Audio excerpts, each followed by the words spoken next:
1980년 사북항쟁의 진실 규명과 피해 회복을 위해 지원방송과 한국언론진흥재단이 마련한 연속 기획보도 순서입니다. 지원방송은 국내 언론사 중 최초로 사북항쟁 피해자들에 대한 명단을 입수해 피해 실태 조사와 특별법 제정을 위한 공감대 형성을 위해 대국민 설문조사를 진행했습니다. 이번 조사 결과는 감춰졌던 사북항쟁의 진실을 규명하고 향후 피해 회복에 큰 도움이 될 것으로 기대됩니다. 먼저 박성준 기자의 보도입니다. 국가에 의해 자행된 폭력은 광부와 가족, 남녀 등을 가리지 않았습니다. 사북항쟁 피해자 48.3%는 계엄군에 불법 연행되거나 구금된 경험이 있고 10명 중 8명은 구타와 고문을 당했거나 고문 사실을 목격했다고 응답했습니다.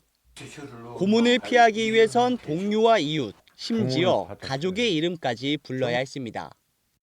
피해자 51.7%가 누군가를 고발하도록 강요받거나 그런 사실을 목격한 사실이 있다고 밝혔고 이후 전직과 이직, 해직을 경험한 사람도 34.5%에 달합니다.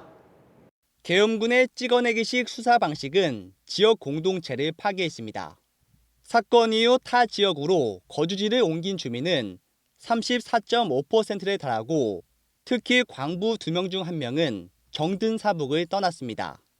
취재진이 입수한 피해자 명단만 200여 명에 달하는데 지역사회에서 이들을 찾아보기 어려운 이유였습니다. 피해자들이 겪는 고통은 심각합니다.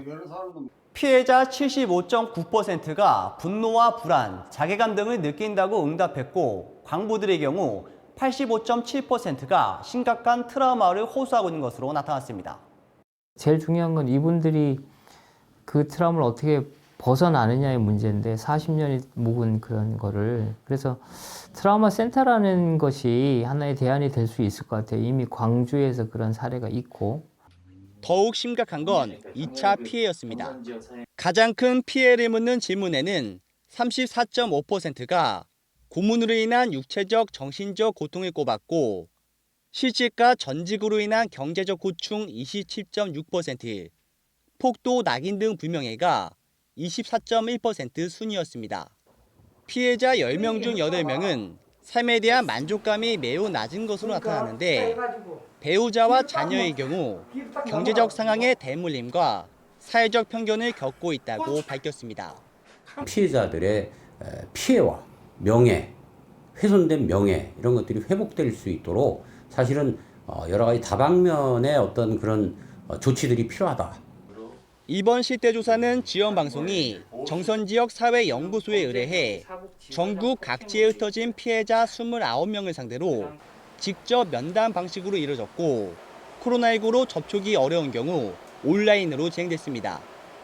하지만 확인된 피해자 200여 명 중 정확한 실태 파악은 소수에 그치고 있어 정부 차원의 직권 조사를 통한 피해자 발굴과 조사가 시급하다는 지적입니다. 지원 뉴스 박성주입니다.